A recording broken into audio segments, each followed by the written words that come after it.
Being a mom is a full-time job, but finding community of like-minded women who share your values and support your journey can feel impossible. Stephanie faced this very challenge and she tried to balance work, faith, and family together. So she took matters into her own hands and created the community she needed. Today, the restored community has become a lifeline for women in the marketplace, offering connection, encouragement, spiritual growth, and friendship.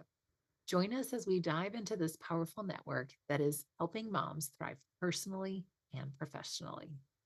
In our most sleep deprived moments, our children will teach us exactly what we need in order to learn and grow into who we were created to be. These are the loving lessons we will learn whether we were wanting to or not. I'm Irene Googe, your sleep coach, and I'm on mission to educate parents on how to help their young children sleep. Welcome to the journey. Hello, and welcome to the Loving Lessons Learned podcast. I'm super excited to have my good friend and colleague, Stephanie Llorente, who is the mom brain behind Restored, which is one of my favorite communities to be a part of. And this is a virtual and in-person community that purposefully equips career-minded moms for life at home and at work. And she is in a passionate pursuit of helping moms in the workplace feel seen and connected to like-minded women and supported in their faith. She enjoys helping women employ their God-given skill sets to pursue what's right over what pays well. And in her spare time, she runs a public relations consultancy and can occasionally be overheard praying for her clients and coaching moms to build a career on a firm foundation of faith and grit. And Stephanie has a lot of thoughts when it comes to motherhood, and I'm so grateful to have her here with me today. Thanks for having me. I'm so excited I get to talk to you in this space. Yes. And, I have to just share the story of how Stephanie and I know each other because we go way back Yeah. to Kid Town, where I had the pleasure and honor of taking care of her in my toddler classroom when I was at the daycare center. So sometimes when I'm sharing my daycare stories, like Kate has been a part of that journey and she was part of the loving lessons that I was learning. And it Yeah. was really awesome to also watch Stephanie as she started Restored and to see where it is today. So awesome. Thanks again for being here. Yes, of course. It's been a journey, and my two kiddos were a massive part of the reason why Restored exists. And yeah, you've seen since the early days of Restored's creation, right? So that's great. Yeah. So tell me what inspired that. What made you I focus this mean, work? I'm a firm believer that the best business or nonprofit or organizational ideas come from personal need and kind of seeing where the gaps are in the marketplace for yourself. And that's exactly how Restored came to be. I needed a community of like-minded women that supported me in my faith and in my function, like in my job and in my friendships and with my family. And sometimes when it doesn't exist, you just have to create it. And that's where Restored came from. Is I had a 3-year-old and a not quite a 1-year-old at the time Restored was formed. And um, I I mean that's just a tough place in motherhood in general for any mom. And I consider myself fortunate to have my family close by, and my husband is amazing. But you still get overwhelmed, and you still need community for yourself, no matter who you are, what season you're in. And so it just seemed like the right time to start a community that focused heavily on faith and moms in the marketplace. And so that's kind of where Restored came from, was personal need for me. And I said, if I'm feeling like this, certainly 70% of women work, and certainly some of those are faith-minded women, and so they probably need something similar. Yeah. And I love the fact that it is for women who are working because oftentimes it feels like there's not a lot of support if I'm going back to work and also making the time to come to something. I'm wondering if you can kind of speak to that a little bit and like how to plan